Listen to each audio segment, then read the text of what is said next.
Last summer, I made the Iron Man suit using the Raspberry Pi. This summer's project is a little bit different. It's not focused on building an epic project of any kind. Instead, as a few of you may know, I, together with a YouTube channel, my good friend, Digital Lion, are building our own small robot vehicles to ultimately race them against each other. But here's the catch. Two of the biggest microprocessors or controllers for robot hobbyists are the famous Raspberry Pi and Arduino. Using these, you can make basically anything. Due to my experience in the Raspberry Pi, I will be building my robot vehicle based on the Raspberry Pi, and the Digital Lion will be building his based on the Arduino due to his similar experience. This video will just show how I finally approached and built my final version of my vehicle. You can check out Digital Lion's equivalent video in the description below.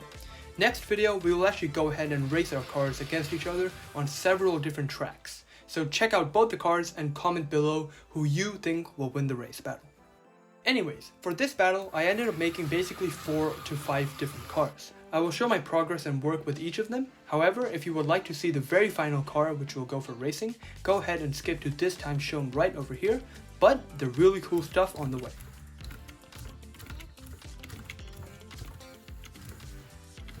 So, let's get right into the very first car, just a 4-wheeled robot vehicle.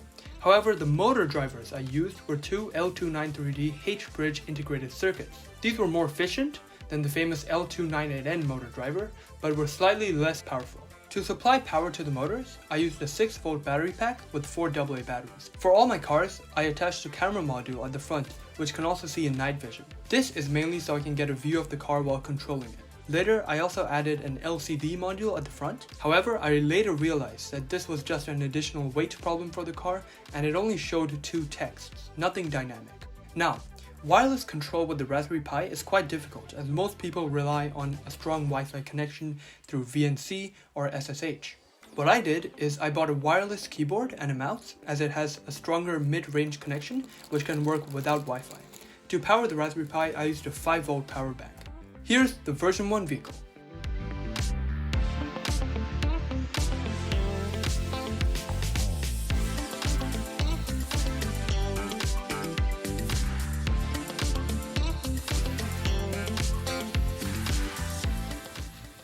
I was quite proud of it since it had so many decorations and components and moved decently fast too, about 30 centimeters per second, and its mass was 812 grams. But then came a time for change. Running at around 50 centimeters per second and weighing just around 700 grams, the Digital Lion's vehicle was definitely the one on the top right now. So there was no time to waste, but to create a much better car than this heavy block. My idea was to include only 2 motors at the back pushing the car, while having a single steering wheel at the front powered by a servo motor. Also, I chose to remove any decorative modules, sensors and components, as it just added weight to the car. This time I would use my only working L298N to reduce the weight and use of so many more wires and a breadboard.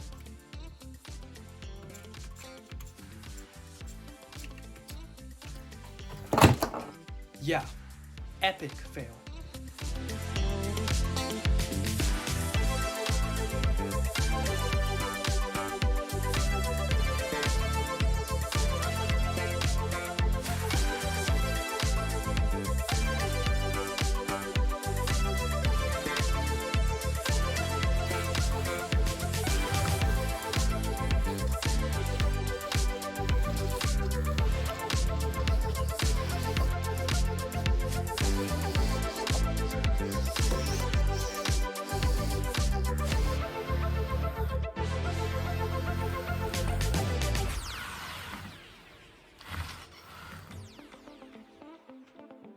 So I ended up sticking to this model right here.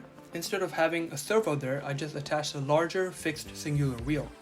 This one was quite impressive as it moved at around 40 centimeters per second using just 2 powering wheels. Anyways, I ended up sticking to this model as I thought that the top speed I could attain was around 40 centimeters per second. We also decided to add a GoPro on Digital Lion's car, as a slightly extra weight would decrease his car's speed very slightly. This would obviously make the race slightly more fair and more fun. And also with the GoPro on his car, he'd also get quite cool footage. I think if I drive well enough, my car will definitely win as its center of mass is lower and will be invulnerable to off balance. From the time of this video's release and the time of the next video, which is the racing video, I will probably add some changes to the car, such as making the wheels slightly larger or adding some more friction to the wheels. So that ends this video. If you enjoyed, make sure to leave a like and share any ideas and comments you have below. Stay tuned for the final race coming out soon, and be sure to check out Digital 9's channel and his video on his robot.